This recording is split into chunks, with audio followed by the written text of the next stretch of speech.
हमारी जो transmission distribution के लॉसेस हैं वो भी अब हम देख रहे हैं कि हर साल के साल बढ़ते ही चले जा रहे हैं, उनको भी कंट्रोल करने की ज़रूरत है। तो इस तरह की इन्वेस्टमेंट से कोई ऐसा मरबूत प्लान बनाया जा सकता है कि उसको भी कंट्रोल किया जा सके, एफिशिएंटली इसको यूज़ किया जा सके।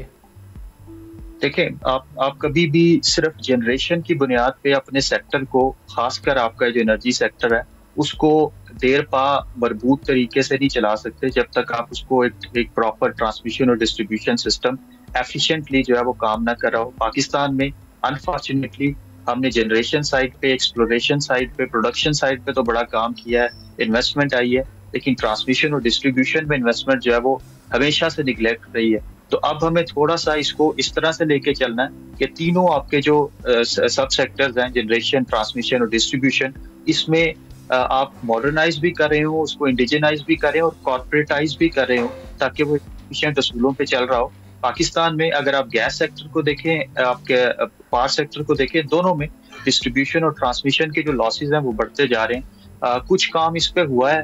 डिस्ट्रीब्यूशन साइड पे भी, खासकर गैस पे, लेकिन जैसे जैसे आप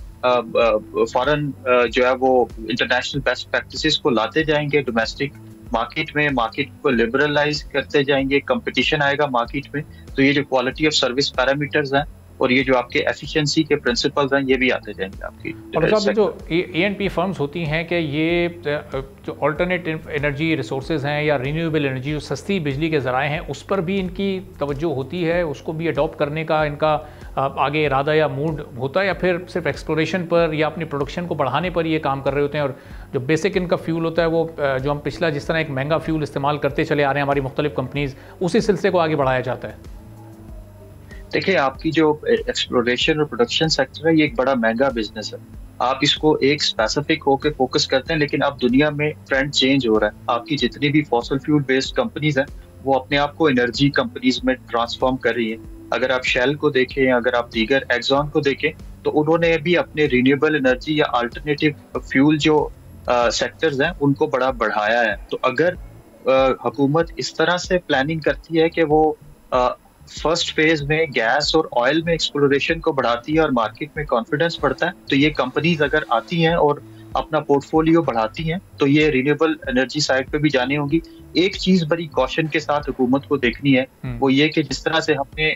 2015 में जब लोड शेडिंग क्राइसिस था, उस टाइम पे भी हमने बड़े ल्यूक्रेटिव एग्रीमेंट्स जो है वो किए थे IPPs के साथ। अब उसका नतीजा, अभी हम उस टाइम पे तो क्राइसिस सॉल्व हो गया था, लेकिन उसका जो अभी का जो नतीजा है वो बड़ा पाकिस्तान की मैशियत के लिए बुरा नजर आ रहा है। तो अब हमें ये देखना है कि लॉन्ग टर्म में इन एग्रीमेंट्स का क्या फायदा होगा, किस तरह से मैशियत के साथ इनको जोड़ा जा सकता है और किस तरह से दीगर शोबा जात में भी इन्वेस्टमेंट्स जो है वो इस तरीके से लाई जा सकती है। एक चीज यहाँ पे बड़ी इंपॉर्टेंट है कहना कि जो इमर्जिंग सेक्टर्स हैं, खासतौर पे आपका जो विंड एनर्जी है और सोलर है, और साथ में जो आपकी ग्रीन हाइड्रोजन प्रोडक्शन है, उसमें भी इन्वेस्टमेंट्स को लेके आना चाहिए, क्योंकि जैसे जैसे क्लाइमेट की वल्नरेबिलिटीज बढ़ती जा रही हैं, बेशक आपकी ट्रम्प इकोनॉमिक्स है, जियोपॉलिटिक्स थोड़ी सी चेंज हो गई है, लेकिन फ्यूचर जो है वो चूंकि क्लाइमेट की वल्नरेबिलिटीज बढ़ती जा रही हैं, आपको थोड़ा सा रिन्यूएबल साइड पे इन्वेस्टमेंट्स को लाना होगा, तब जाके एक आप लॉन्ग टर्म प्लानिंग कर सकते हैं। सब्सक्राइब करें और बेल दबाएं ताकि कोई खबर रह न जाए।